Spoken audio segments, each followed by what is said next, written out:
Vážené kolegyne, vážení kolegovia, vítame vás na druhej prednáške správnej metodológie. Tá bude zameraná na problematiku prameňov práva. Prameňov práva, ktorých význam a v podstate aj náplň tohto pojmu sa mení práve v postpozitivizme, to znamená v období, v ktorom žijeme dnes, kedy sa do toho pozitivistického chápania práva, že právo rovná sa právne predpisy, vkrádajú aj niektoré prvky iné než pozitívneho práva, iné než písané zákony, to znamená napríklad princípy, hodnoty a práve táto etapa vo vývoji práva, ktorá prekonáva ten pozitivistický pohľad na právo ako písané zákony, písané predpisy. Táto etapa sa nazýva postpozitivizmom. No a vzhľadom na to, že teda už tým prameňom práva nebudú iba písané predpisy právne, ale aj niečo iné, preto je dôležité prehodnotiť aj problematiku prameňov práva a zamyslieť sa nad tým, čo vlastne v tejto etape postpozitivizmu je tým prameňom práva, alebo aké pramene práva poznáme. Takže narušuje sa vám troška taká predstava o tom, čo si pamätáte o prameňoch práva z teda minulých hodín, či už z teórie alebo z jednotlivých predmetov, ktoré ste mali, a poukážeme alebo predstavíme vám taký iný pohľad na právo štátu alebo právo súčasnosti, kde skutočne možno okrem tých právnych predpisov počuť o niečom úplne inom. Zachytili ste debatu o ústavných princípoch, materiálnom jadre ústavy alebo čomkoľvek inom. Tu sú otázky na skúšku. Všetky si dnes teda spolu prejdeme, takže vysvetlíme si, ako chápeme právny systém a právny poriadok, ktorý z týchto pojmov je širší.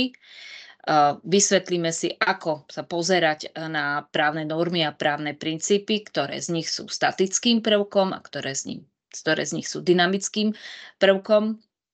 Vysvetlíme si nový koncept neokonštitucionalizmu, koncept principializmu, význam ústavných hodnôt ľudských práv v rámci jednotlivého procesu tvorby, realizácie, aplikácie práva.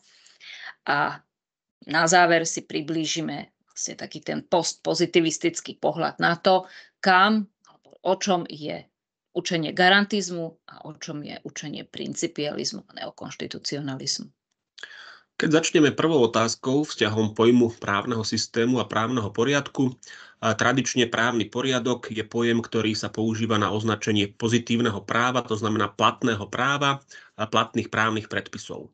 Takže tradične právny poriadok je vlastne súbor právnych predpisov, ktorý platí na určitom území, napríklad právny poriadok Slovenskej republiky, zahŕňa ústavu, ústavné zákony, nariadenia, vyhlášky a tak ďalej. Takže všetky písané predpisy.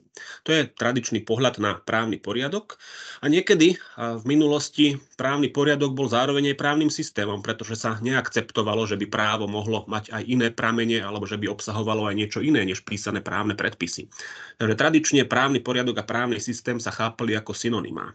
Ale práve v tom období, v ktorom žijeme dnes, v tom postpozitivizme, kde okrem právneho poriadku, to znamená písaných právnych predpisov, nám nadobúdajú význam aj niektoré ďalšie prvky. Otázka je, či sú to pramene práva alebo nie sú, napríklad tie princípy, hodnoty, ľudské práva.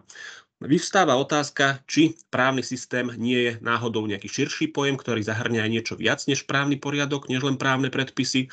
A to je teda aj na tej stránke tvorby práva, to znamená, či sa právo tvorí iba vo forme právnych predpisov, alebo sa tvorí aj tým, že súdy rozvíjajú právne princípy, alebo súdy pomenúvajú nejaké hodnoty, ľudské práva, ich obsah. To je jeden aspekt toho správneho systému z pohľadu tvorby práva, ale zároveň ten právny systém sa manifestuje práve v tej činnosti súdov, orgánov aplikácie práva v každodennom živote a tam tiež môžeme chápať ako právo niečo viac, než sú to iba právne predpisy. Takže právny systém chápeme v súčasnosti trošku širšie než právny poriadok, lebo zahŕňa ako právny poriadok, to znamená texty právnych predpisov, tak aj niektoré ďalšie prvky, ako sú teda princípy, hodnoty, ľudské práva a zároveň zahŕňa aj celú prax práva, to znamená aplikáciu práva, orgánmi aplikácie práva a realizáciu práva, to znamená vlastne každodenné správanie sa v súlade s právom alebo v rozpore s právom. Takže právny systém je širší pojem, ktorý vlastne zahŕňa celé fungovanie práva na určitom území v určitom štáte. No a okrem toho máme aj pojem veľký právny systém, s ktorým ste sa už možno niekde stretli. Tie veľké právne systémy, to sú vlastne v úvodzovkách povedané právne rodiny. To znamená, právne poriadky, právne systémy viacerých štátov vykazujú niektoré podobné znaky. Napríklad Slovenská republika, Česká republika, Poľsko, Maďarsko majú podobný systém právny, to znamená, tiež sú postavené na nejakých ústavách, ústavných zákonoch a tak ďalej.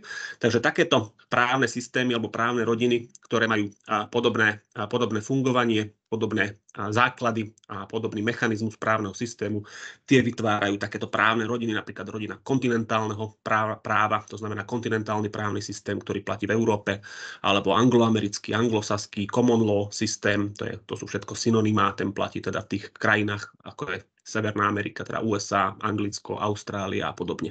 A s tým sa stretávate v právnej komparatistike, čo je zase osobitná disciplína, tzv. Porovnávacia právoveda alebo porovnávacie právo.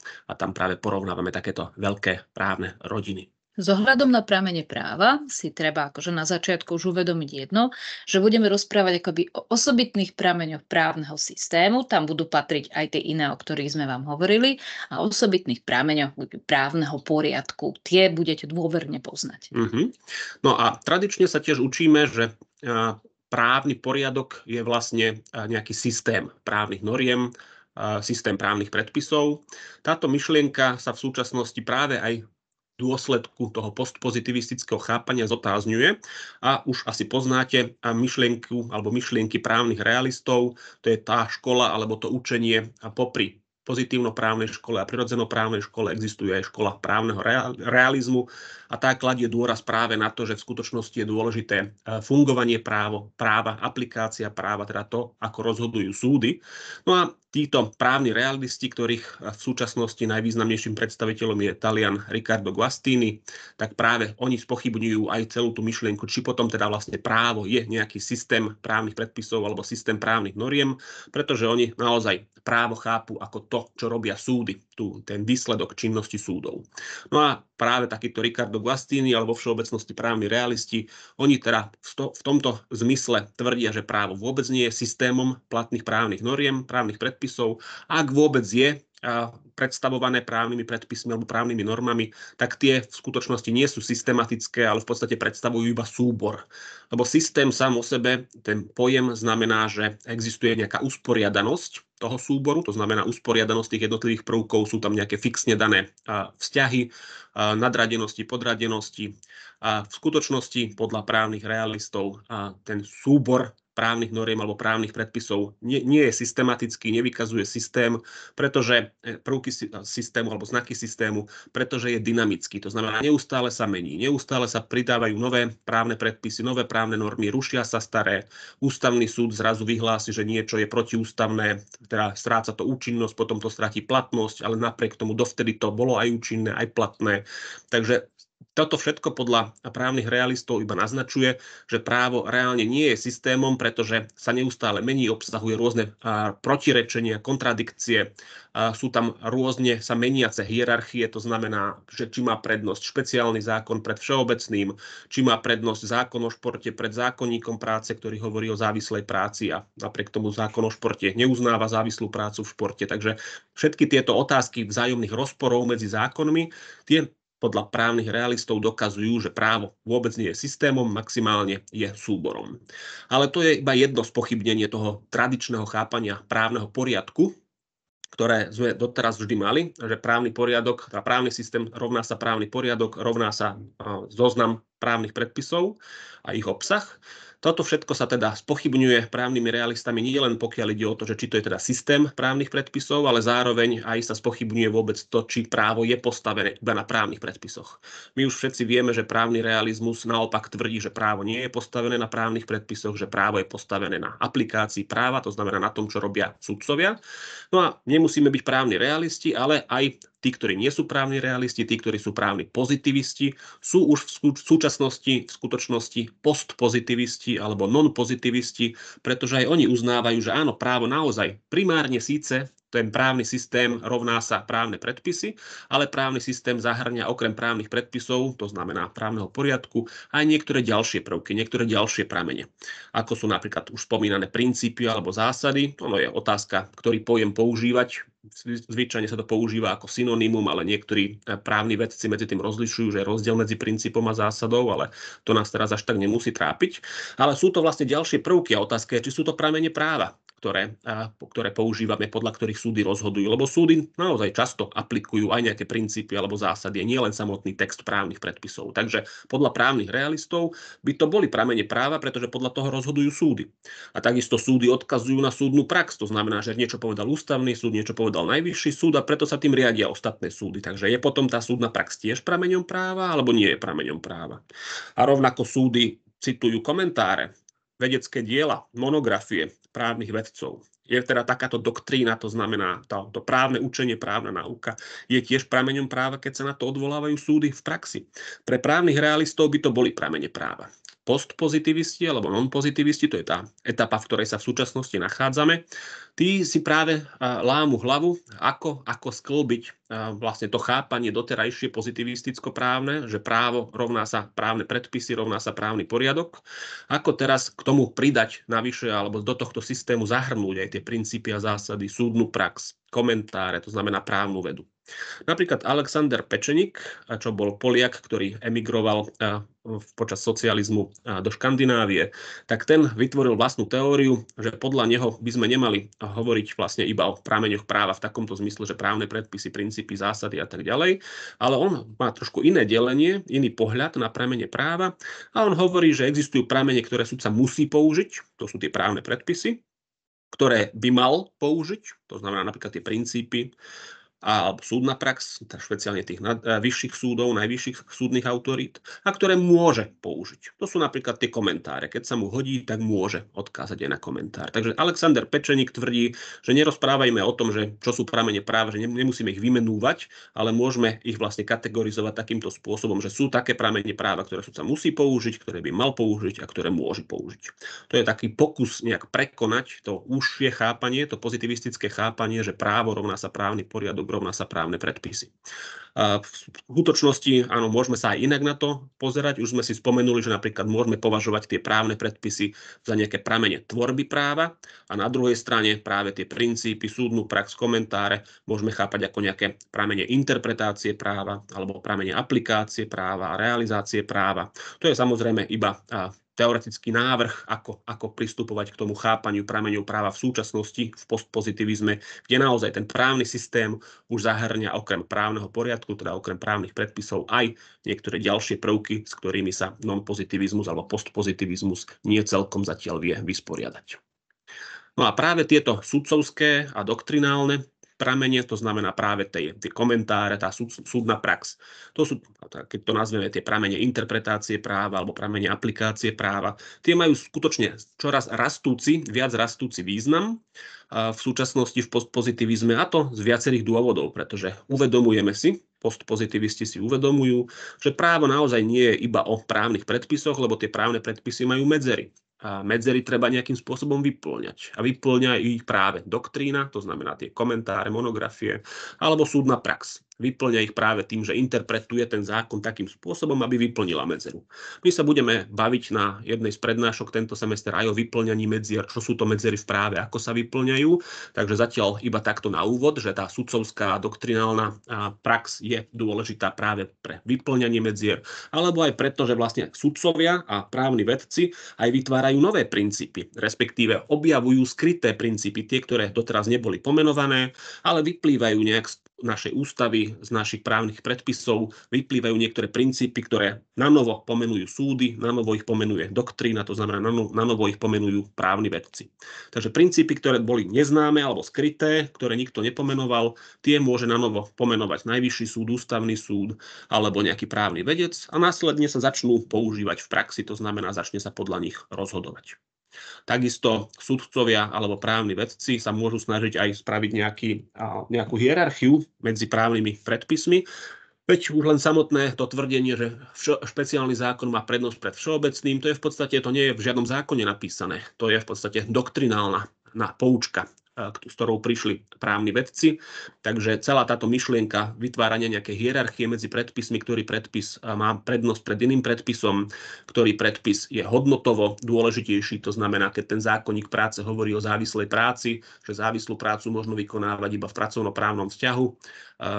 A na druhej strane zákon o športe nám povie, že ale v športe závislú prácu sa môžeme vykonávať aj podľa obchodného zákonníka. Tak ktorý z týchto predpisov má prednosť? Zákon o športe, pretože je neskorší a špeciálny, alebo zákonník práce, ktorý síce je skorší, je všeobecnejší, ale zároveň zakotvuje závislú prácu, ktorá je chránená aj v ústave.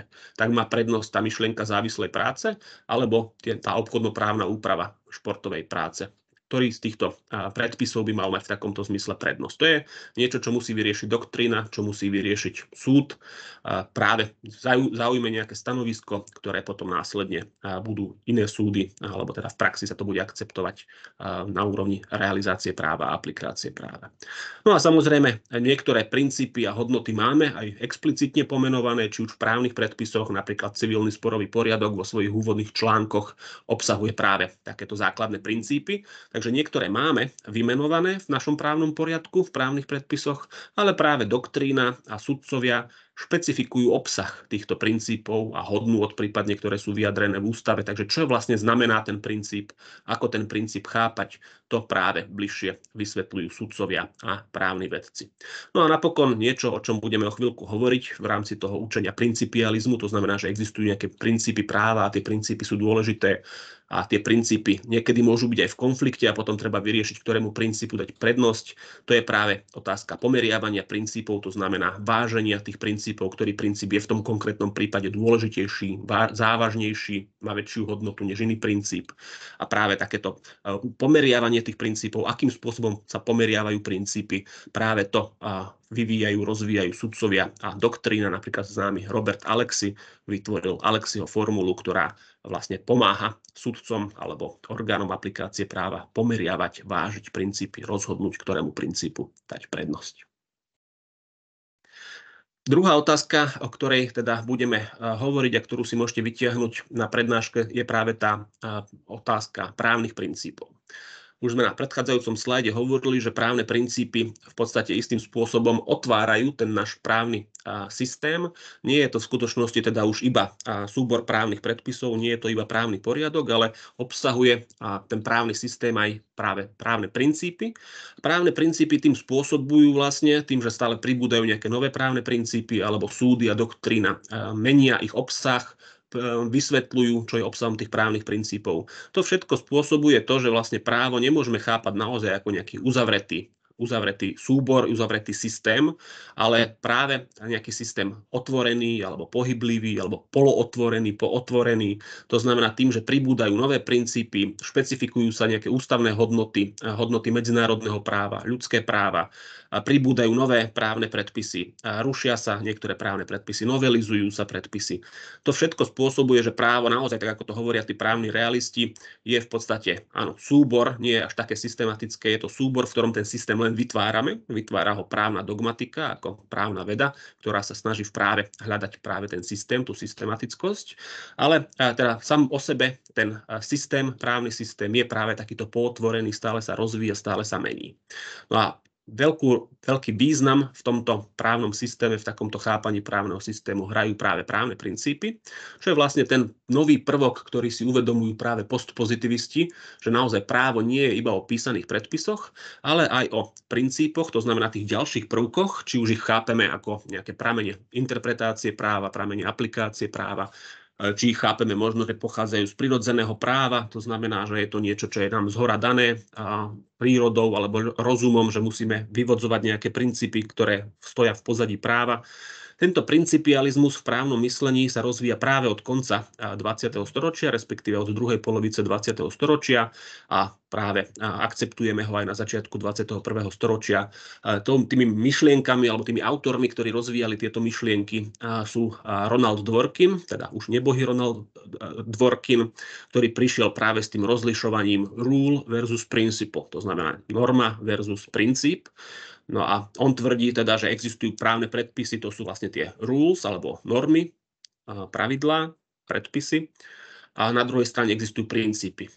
právne princípy, ktoré nemusia byť výslovne vyjadrené v texte právneho predpisu. Napriek tomu ich právna veda, súdna prax akceptujú a tieto princípy môžu mať prednosť pred právnym predpisom. To znamená, tie princípy môžu prevážiť právny predpis. Môžeme od právneho predpisu odhliadnúť a naopak uprednostniť právny princíp a rozhodnúť podľa právneho princípu. No a to si uvedomuje aj Robert Alexy, nemecký právny teoretik a právny filozof, ktorý tvrdí, že áno, tie princípy sú vlastne, on to nazýva, že príkazy k optimalizácii. To znamená, že ako v tom konkrétnom prípade, kde nám právne predpisy nepomôžu, ako ten prípad optimálne, to znamená najlepšie rozhodnúť. No a ten návod najlepšie rozhodnúť taký prípad, kde nám tie texty právneho predpisu nevyhovujú, respektíve vedú k nespravodlivosti, ten postup je taký, že musíme aplikovať nejaký princíp. Takže Robert Alexy chápe, že v niektorých prípadoch, ktoré sú nespravodlivé, podľa textu právneho predpisu je potrebné aplikovať princíp. No a otázka je, čo keď sa tie princípy, keď sa tam dajú aplikovať dva princípy. Napríklad teda za zatvorenými dverami niekto volá o pomoc, otvorím tie dvere, to znamená naruším jeho právo na súkromie, alebo naopak budem sa teda snažiť otvorím tie dvere, aby som zachránil jeho život. Takže je tam na jednej strane záchrana života, princíp pomôcť druhému v prípade núdze a na druhej strane je tam ten princíp, že nemusím rešpektovať ochranu súkromia. Bijú sa tu tie dva princípy, ktorý z nich má mať prednosť. Samozrejme v takomto prípade asi by ste aj vy sami vedeli, že asi tomu človeku pôjdem pomôcť, ale v niektorých prípadoch to nemusí byť také jednoznačné. No a Robert Alexy dokonca vytvoril teda svoju osobitnú Alexyho formulu, takú matematickú, taký vzorec, do ktorého dosadíte nejaké číslice a podľa toho vypočítate, ktorý z princípov by mal mať prednosť. Takže tie princípy, áno, platia obidva zároveň, ale v tom konkrétnom prípade iba jeden sa bude aplikovať a ten druhý sa nebude aplikovať. A ktorý z nich sa bude aplikovať, to zistíme práve tým, že pomeriame tie dva princípy a zvážime ich, vyslovene ako keby na miskách váh, ich zvážime a rozhodneme sa pre jeden z nich. Tie princípy, už sme si spomenuli, že nie je celkom jednota v tom, či to nazývať princíp alebo zásada. Aj v našom právnom poriadku sa stretnete s tým, že v niektorých zákonoch máte v úvodných článkoch zásady, v iných máte v úvodných článkoch princípy. Takže áno, je otázka, či sú to synonymá, alebo či sú to teda rôzne pojmy s rôznymi obsahmi. Niektorí tvrdia, že princípy to sú vlastne tie ústavné princípy, to, čo je vyjadrené práve v ústave, kým naopak to, čo je vyjadrené v zákonoch, že to by mali byť iba zásady, ale to je iba jedna z desiatky teórií, aspoň 10 teórií existuje, ktoré tvrdia, aký je vzájomný vzťah medzi princípmi a zásadami. Ďalšia otázka sa bude týkať nového prúdu. Je to vec konca 20. začiatku 21. storočia, ktorý sa nazýva neokonštitucionalizmus. Neokonštitucionalizmus je učenie, ktoré hovorí o tom, že v tom právnom systéme majú obrovský význam práve ústavné princípy, ústavné zásady, ľudské práva, niečo, čo nám prežaruje celým právnym poriadkom a teda celý právny poriadok alebo každý problém v rámci právneho poriadku sa tak nejakým spôsobom konštitucionalizuje. Nadobúda to obrovský význam pre realizáciu, aplikáciu a aj pre tvorbu práva. Tieto ústavné princípy, ľudské práva sú vlastne dynamickým prvkom právneho poriadku a právneho systému ako takého. Ten právny poriadok nimi sa stáva akoby pohyblivým, menlivým, pretože tieto princípy, zásady, už ako náhle to pomenujete, ľudské práva sú stále v istom dynamickom vývoji, v istom pnutí, ktoré sa viaže na vývoj spoločnosti. Tým sa vlastne neokonštitucionalizmus stal prekonaním niekdajšieho učenia konštitucionalizmus, ktorý teda bol dominantný v tej prvej polovici 20. storočia, kde teda ľudské práva boli chápané ako istý monológ, ako istá proklamácia zákonodarcu. Neokonštitucionalizmus v podstate hovorí to, že tieto ľudské práva nie sú statickým prvkom právneho systému, ale sú dynamickým, podliehajú právnemu ďalšiemu vývoju a vedia mi celý ten právny poriadok meniť, dynamizovať a prispôsobovať aktuálnym potrebám. A sú dokonca právne záväzné. Lebo ten konštitucionalizmus, keď hovoril, že je to iba monológ, tak to znamená, že v podstate zákonodarca niečo povedal. Áno, ale nie je to právne záväzné, nemožno sa na to odvolávať na súdoch. Neokonštitucionalizmus naopak potvrdzuje, že sa možno ľudských práv dovolávať aj na súdoch. Tak a konflikt takého aktivistického, lebo tiež tento smer má svoje limity, a konflikt tohto aktivistického neokonštitucionalizmu možno prezentovať na spore s druhým právnym učením, ktoré sa nazýva garantizmus. Áno, garantizmus ten naopak teda tvrdí, že nie, držme sa iba práva, iba textov právnych predpisov a nepokúšajme sa opustiť texty právnych predpisov nejakou argumentáciou, ľudskými právami alebo argumentáciou nejakými ústavnými hodnotami. Lebo to celé o sebe potom vlastne znamená, že keď budeme argumentovať ústavnými hodnotami, že vlastne sa posúvame niekam od právneho štátu ďalej, do tzv. Ústavného štátu. To nazývajú niektorí teoretici ten stav, v ktorom sa nachádzame dnes. Že právny štát, to bola nejaká idea konca 19. storočia, 20. storočia, že v štáte treba sa držať práva, treba sa držať zákona, treba sa držať právnych predpisov. To je myšlienka právneho štátu. Najprv bol chápaný v tom formálnom zmysle, že stačí, keď sa dodrží litera zákona, potom postupne v 20. storočí sa začalo hovoriť, že treba aj ten duch zákona zohľadňovať, nielen text zákona, takže sa prešlo k tej materiálnej myšlienke právneho štátu, materiálnemu chápaniu právneho štátu. No a práve tento neokonštitucionalizmus hovorí, že musíme sa posunúť ďalej, že aj ten text právneho predpisu môžeme dať bokom a opustiť a prihliadnúť skôr práve na tie ústavné hodnoty, na to, čo je vyjadrené v ústave. To znamená, že sa máme posunúť od právneho štátu k ústavnému štátu. No ale ten garantizmus, ten hovorí opak, že nie, to ideme priďaleko, vlastne treba sa držať toho textu právnych predpisov, lebo nevieme, kam nás takáto argumentácia ústavnými hodnotami môže priviesť. Nebudeme rešpektovať text právneho predpisu a bude to zneužiteľné, keď súdy sa nebudú držať textu právnych predpisov, ale budú sa argumentovať nejakými hodnotami, ktoré si oni vyvodia z ústavy. Jedným z predstaviteľov to prúdu, ktorý sa nazýva garantizmus, ktorý je vlastne akoby návratom k pozitivizmu, je Luigi Ferraioli. V zmysle teda jeho nejakých náhľadov základom garantizmu je návrat k právnym predpisom, návrat, ako to on hovorí, k istote v právnom poriadku. Tie garancie, ktoré nám majú byť poskytnuté, musia spočívať alebo musia byť obsiahnuté v zákonoch a podzákonných predpisoch, ktoré vždy musia byť súladné s ústavou. Tak na čo potom potrebujeme princípy, keď si vieme pomôcť vlastne tým, čo máme na úrovni platných právnych noriem? Je veľmi proti sudcovskému aktivizmu a ten sudca má byť naopak pasívny, pretože ten právny poriadok mu má poskytovať dostatočné garancie a záruky, aby sa mohol v rámci svojho rozhodovania pohybovať v tej požiadavke spravodlivosti, o ktorú ide aj jednému, aj druhému prúdu ako takému. Dôraz sa kladie na interpretáciu právnych predpisov a teda to, čo som už povedala, pasívnu pozíciu sudcu. Áno, lebo interpretovať môžete aj kreatívne, to znamená, môžete ten právny predpis vyložiť úplne proti jeho pôvodnému zmyslu, ale Ferraioli tvrdí, že nie, sudca v tomto má byť pasívny a má sa držať tej litery zákona a zbytočne neprekračovať ten jazykový výklad. Je to aj celkom pochopiteľné, tento jeho prístup, keď uvážime, že on je vlastne trestný právnik. To znamená, on je akademik, ktorý sa venuje, a zároveň teda bol aj ústavný sudca v Taliansku, on sa venuje práve trestnému právu a v tom trestnom práve naozaj asi všetci chceme, aby presne v zákone bolo napísané, čo je zakázané, čo je dovolené, lebo naozaj tá interpretácia v trestnom práve by naozaj mohla viesť ako cesta do pekla. Ale on tento svoj prístup pasivisticky rozširuje na celý právny poriadok, nielen na trestné právo.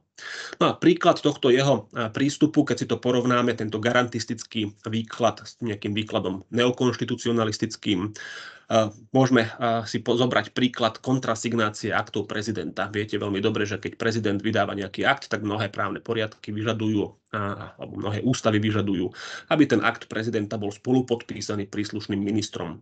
To znamená, že dajme tomu nejaká milosť alebo amnestia, nielen prezident, ale aj minister spravodlivosti to musí spolu podpísať. No a keď si zoberieme, že v nejakej ústave by bolo napísané, že žiadny akt prezidenta republiky nie je platný, pokiaľ nie je spolu podpísaný ministrom, tak asi si viete predstaviť, ako by vykladal túto úpravu a túto normu Luigi Ferraioli. Povedal by, že áno, naozaj, keď niečo prezident vydáva, tak vždy tam musí byť podpísaný minister, inak to je neplatné. Takže to je garantizmus. Tu by on skončil.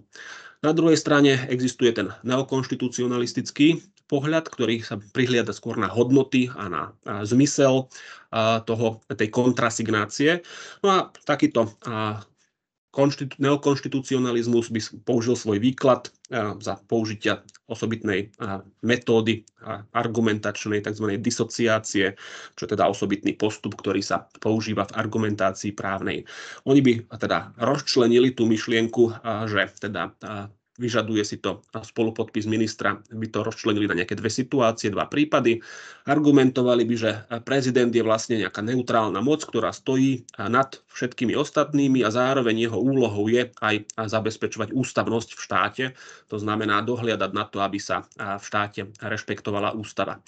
Takže niektoré akty, ktoré prezident vydáva, tie vykonáva práve na naplnenie týchto svojich funkcií garanta ústavnosti. To znamená, že niektoré myšlienky, niektoré hodnoty, ktoré sú obsiahnuté v tých aktoch prezidenta, naozaj môžu byť také, ktoré slúžia na ochranu ústavnosti a nemusí s nimi nejaký konkrétny minister súhlasiť, pretože môžu byť proti záujmom nejakej konkrétnej vlády. Takže niektoré akty, ktoré prezident robí, majú skutočne taký nadpolitický, nadstranícky charakter.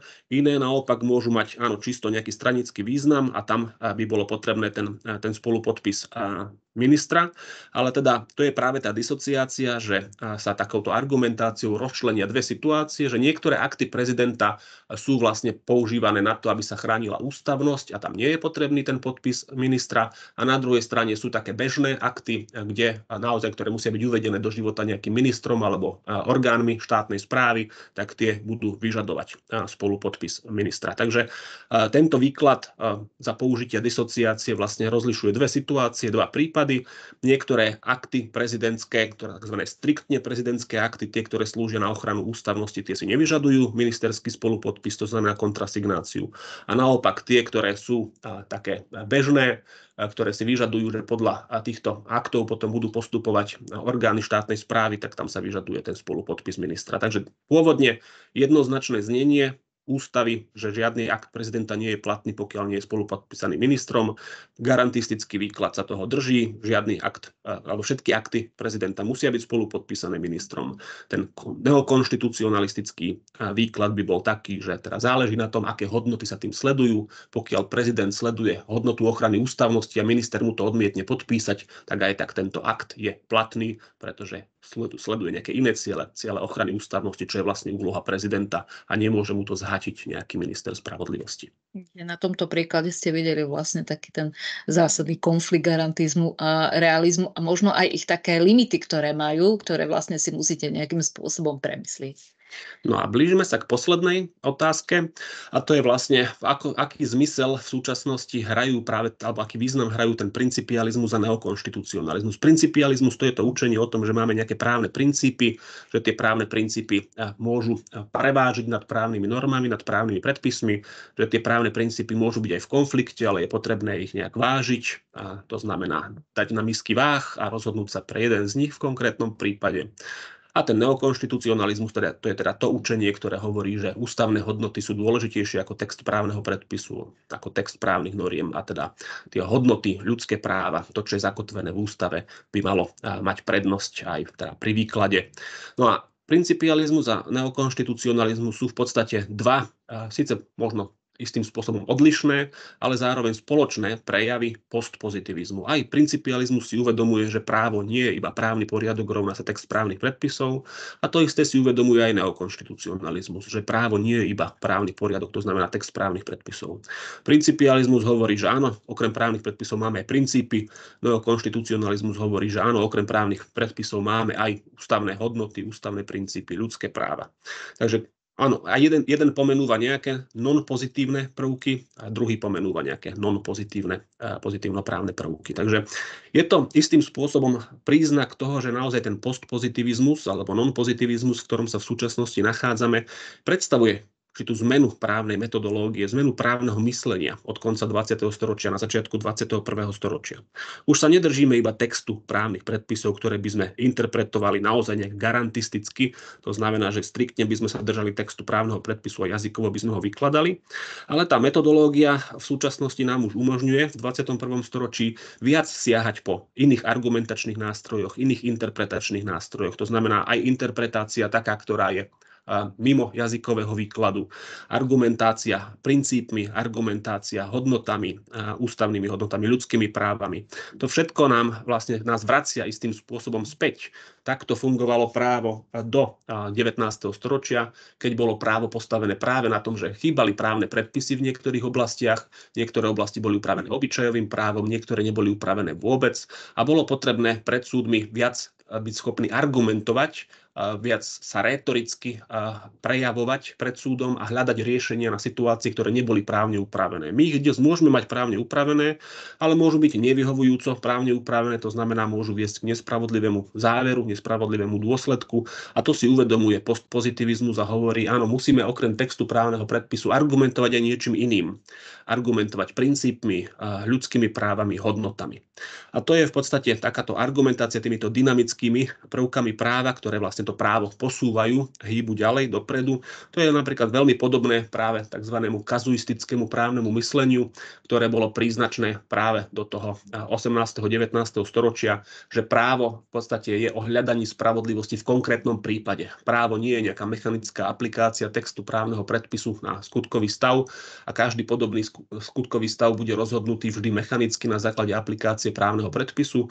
Nie treba prihliadať práve aj na špecifika tej konkrétnej situácie, či by to bolo spravodlivé, či by to bolo v súlade s hodnotami, či by to bolo v súlade s ľudskými právami, či by to bolo v súlade s princípmi. A tie princípy, hodnoty, ľudské práva sú vlastne argumenty, ktoré používame v takomto rozhodovaní, v takomto súdnom konaní.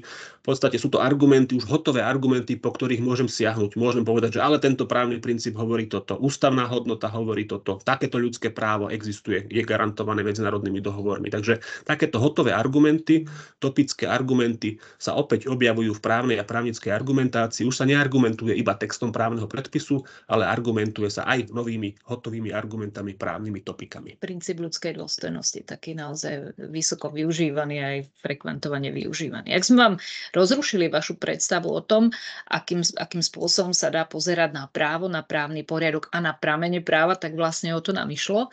A možno ešte taká posledná veta. Pri riešení hard cases vždy využijete argumentáciu princípmi. Pri soft cases ešte teda skutočne môžete fungovať na báze právnych predpisov, ale toto je vec, ktorá bude v neustálom vývoji aj naďalej. Takže to je na dnešok všetko. My vám veľmi pekne ďakujeme za pozornosť a na budúce začneme už sa venovať metodológii tvorby práva, potom prejdeme na metodológiu aplikácie práva a nakoniec metodológiu realizácie práva. Takže ďakujeme dnes za pozornosť. Pekný deň. Ďakujem, na dovidenia. Ďakujeme, dovidenia.